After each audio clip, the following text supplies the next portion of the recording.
Hello Math Wizards! Now we will continue our discussion about quadrilaterals, and in the previous lesson we discussed about midline. We will be using midline theorem in discovering the properties of this kind of quadrilateral. Let's start. In the previous lesson about midline, so let's say you have xy as the midpoints of AB and BC, and we connect them, and xy is our midline. So based on the previous based on the theorem, so we know that xy is parallel to AC. In that case, since it is the two lines are parallel, we could have YC as our transversal, and as well as XY is another transversal. So if we are to pertain, or if we are to continue a point, the lines XY or segment XY, and continuing AC, so we will be having a parallel line cut by a transversal. So meaning this triangle will have an alternate interior angle, which is this angle. So meaning they have the same measurement. So when we are talking about the measure of this angle, angle A, angle YCA, it means that by alternate interior angle, it is congruent with this angle. So meaning it means that if you have these two triangles, if you add these two, you will be forming a linear pair, meaning they are supplementary. So since these two are congruent, we could say that measure of angle X YC plus measure of angle A CY is equal to 180 degrees.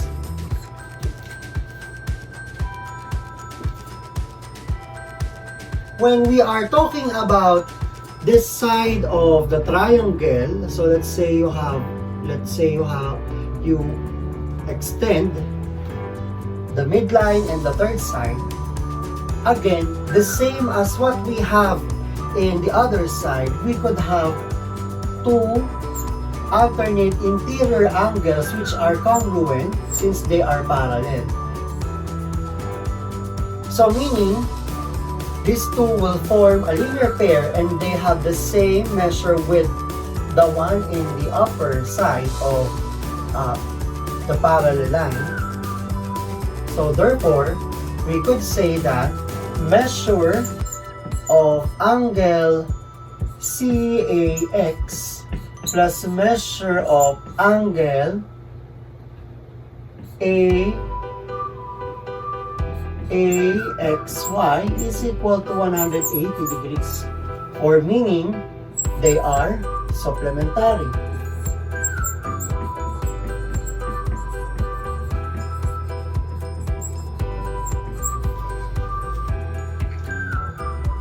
So as we probe more about this triangle, we could form another kind of quadrilateral.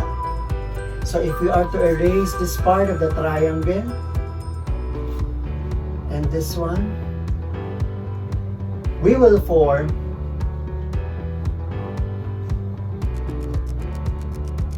a quadrilateral with one pair of opposite sides parallel. And this is what we call a trapezoid.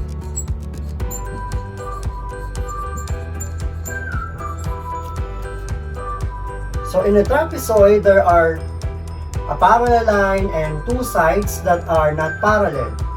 So meaning, if we have, so in the previous figure, we have these properties. So therefore, if we are to pertain with the trapezoid only in the figure, we could say that these two are also properties of a trapezoid. So, let's dig more about the parts of the trapezoid. So, the two non-parallel sides is what we call the legs of the trapezoid. So, leg. And we have two bases. The lower base. Specifically, let us name it as lower base and the upper base. But in some books, we will just, they call it, they just consider it as the two bases of the trapezoid. So, as what you can see in the given, so you will be having two base angles. So the lower base and the upper base angle.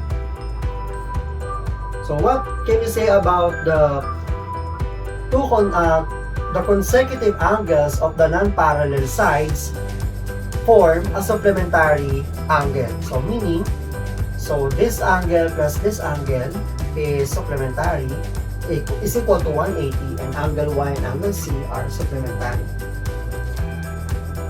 Okay, so how about if we have an isosceles triangle with a midline? So let's say you have XYZ and AB as your midline.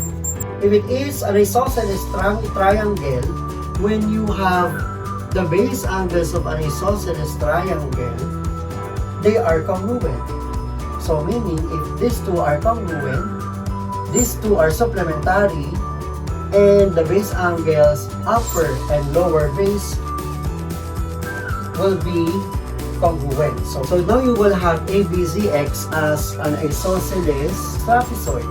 So what are the properties that we can get out of an isosceles trapezoid?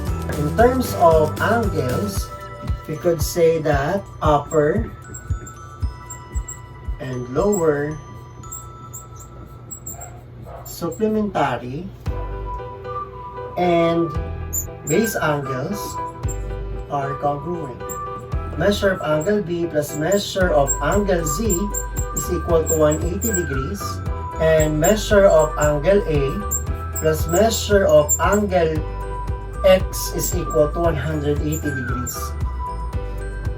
And measure of angle B is equal to measure of angle A, and measure of angle X is equal to measure of angle Z.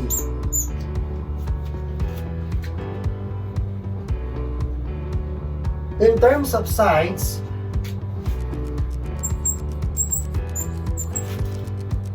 AB is parallel to XZ, and legs are congruent. Meaning, AX is congruent to BZ. When we are talking about the diagonals, diagonals of an isosceles trapezoid are congruent as well. So if you have AZ and XB, they are congruent. So AZ is congruent to BX. Okay. So now let's look back with a trapezoid. So in a trapezoid, the only thing that, the only property that we can get out of the trapezoid is that, in a general trapezoid, is that XY is parallel to AC. And angle, and the two angles, or measure of angle X plus measure of angle A is equal to 180. Measure of angle Y plus measure of angle C is equal to 180 degrees. In terms of the diagonals, they are not congruent. So when we are pertaining to a trapezoid, there is what we call a segment that joins the midpoint of the two legs of a trapezoid. So if there are, so this will be equal, this side is also equal. We are pertaining to a general trapezoid. This is equal, and this side is also equal. So they are divided or bisected. So we call this as, let's say, MN. MN is what we call the median. So this is, so MN, median. So what do we mean by a median? So a median is a segment that joins the two midpoints of the legs of an isosceles trapezoid. So let's say B1 is the longer base and B2 will be our short base, the shorter base, and M will be our median. So to get the median of the trapezoid, you will just 1/2 the sum of the two bases. So how about when we are pertaining to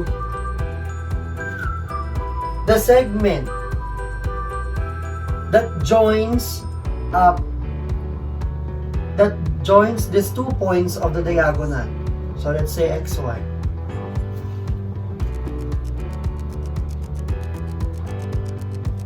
Or let's say you have XC in, let's say you have XC and XY as your diagonals. What happens to this side, XY?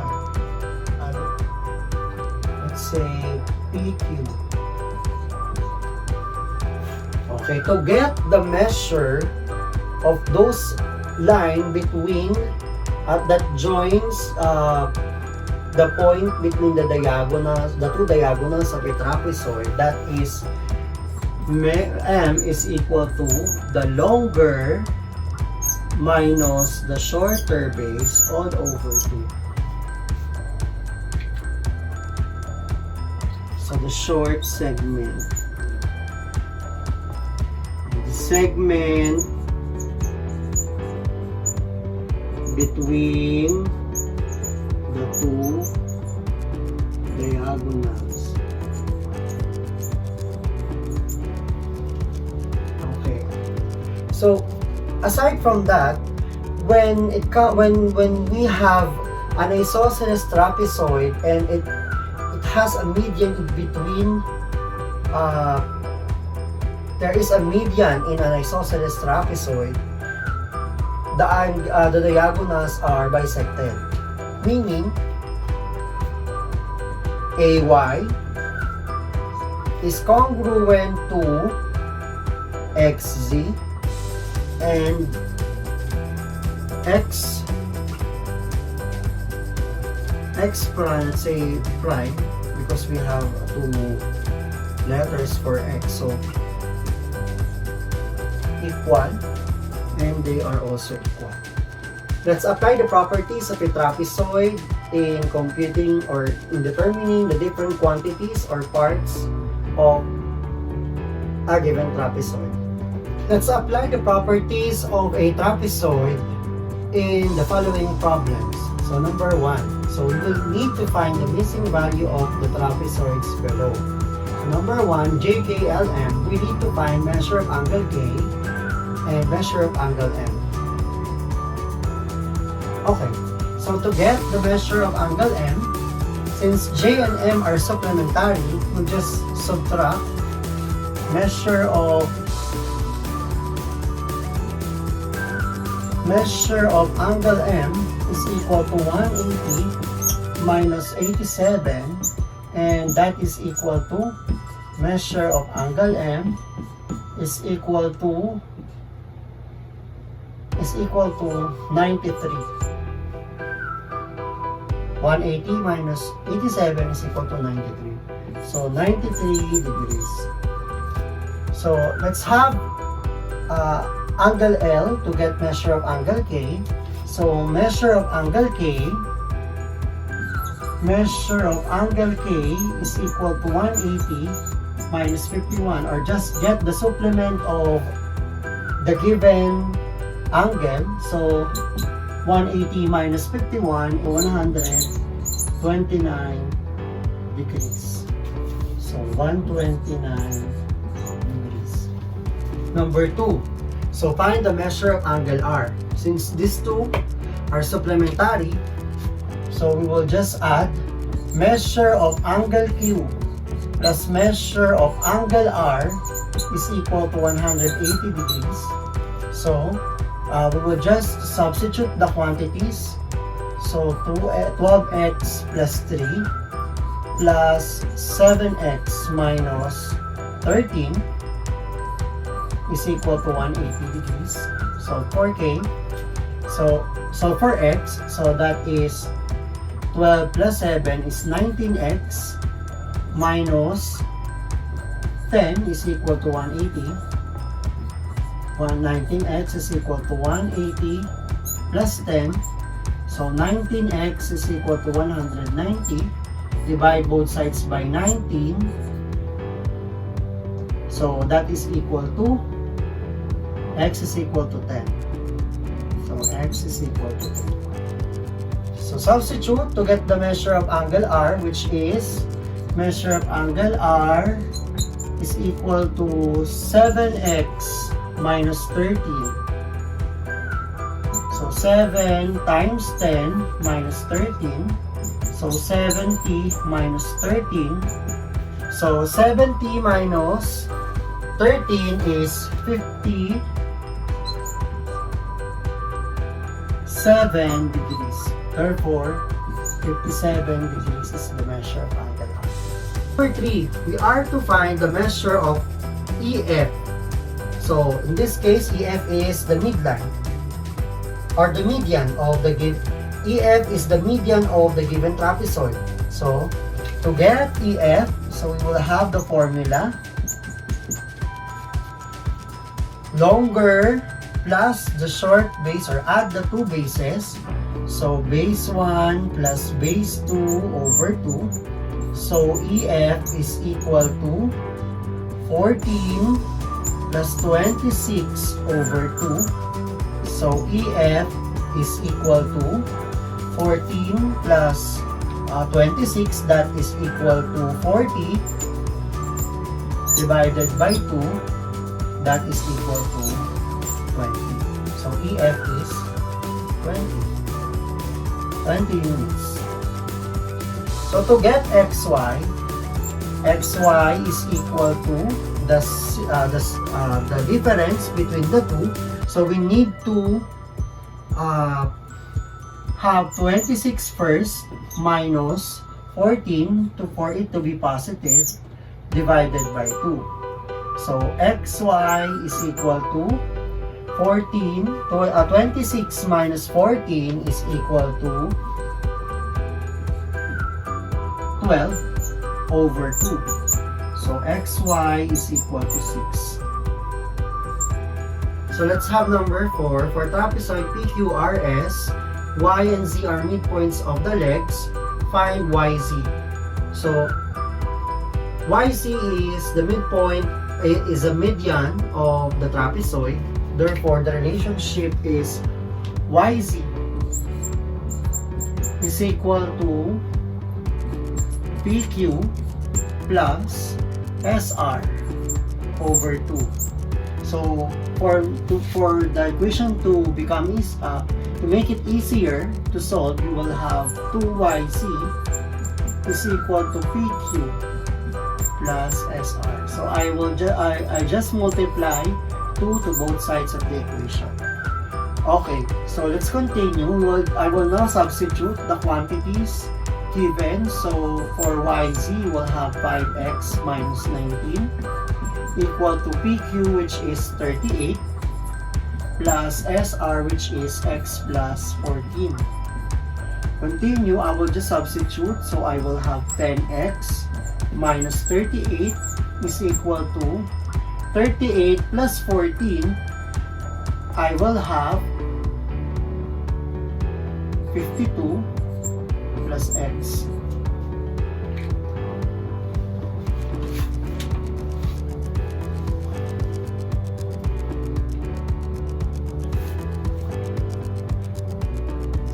So solving for x, now I will have 10x minus x is equal to 52 plus 38. So this is 9x is equal to 90. Divide both sides by 9, x is equal to 10. So to get the value of yz, so I will substitute to the quantity which is 5x minus 19. So yz is equal to 5 times 10, substitute 10 to x. So yz is equal to 50 minus 19, yz is equal to 31 units. Given DEFG is an isosceles trapezoid, find DG. So since it is isosceles, DG is congruent to EF. If we have DF, so it is a diagonal, therefore it is also congruent with another diagonal which is G segment G2. Number 6. So if measure of angle P in the given isosceles trapezoid is 112, find measure of angle Q, measure of angle R, measure of angle S. So if this is 112,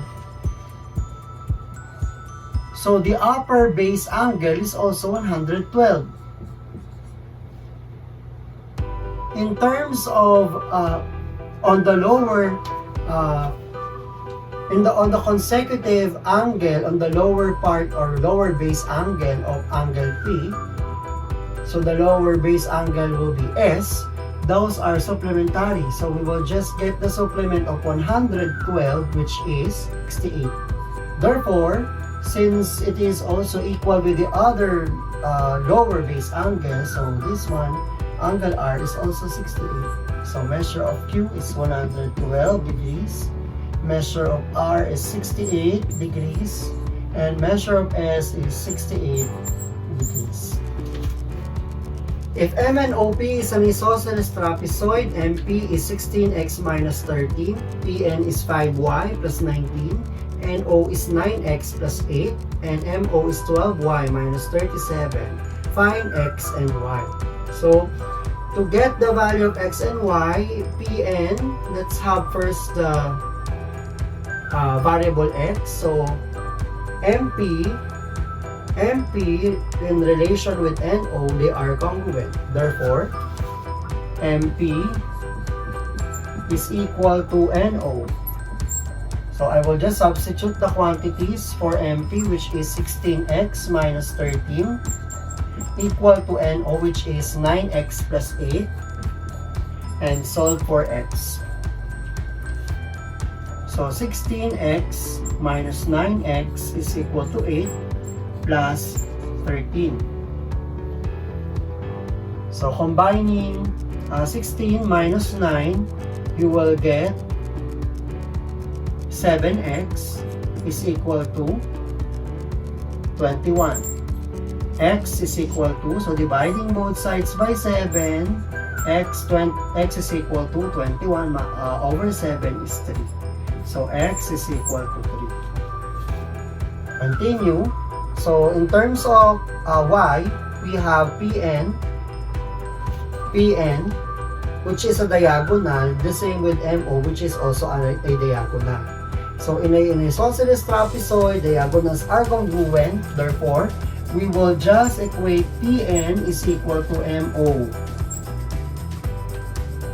So substituting the quantities, PY plus 5y plus 19 is equal to 12y minus 37. Combining similar terms, so solving for y, 5y minus 12y is equal to negative 37 minus 19. So you will get negative 7y is equal to negative 56. So y, divide both sides by negative 7, y is equal to positive 8. Last item. So if JKLM is an isosceles trapezoid, find each angle. So in this case, the two angles are supplementary, J and M. So we will just add the two quantities. So we will have measure of angle M plus measure of angle J is equal to 180 degrees. So substitute the quantities. So you will have 4x plus 17 plus 10x minus 33 is equal to 180 degrees. So solving for x, you will get 4 plus 10, you will get 14x. 17 minus 33, you will get negative 16 equal to 180. So 14x is equal to 180 plus 16. 14x is equal to 180 plus 16 is 196. Dividing both sides by 14, x is equal to 14. So now we will get the value of j by just substituting the values of x, which is 14. So measure of angle j is equal to 10x minus 33. 10 times 14 minus 33. So you will get 140 minus 33. So that will be 107 degrees. So to get the measure of angle J, measure of angle M, so we will just substitute 14 to x. So 4 times 14, 4x plus 17. So measure of angle M is equal to 4 times 14 plus 17. Measure of angle M is equal to 4 times 14 is equal to 56 plus 17. That is equal to 73 degrees. So measure of angle J is 107 degrees. Measure of angle K, since they are base angles of an isosceles triangle, it is equal to 107 as well. Measure of angle L, they are the same with measure of angle M, which is 73 degrees. So measure of angle L will be 73 also. 73 degrees also. I hope you have learned something in our lesson. See you again on our next video. Like, share, and comment your suggestions on the comment box below, and don't forget to subscribe. To get notified with our latest videos, just click the notification bell.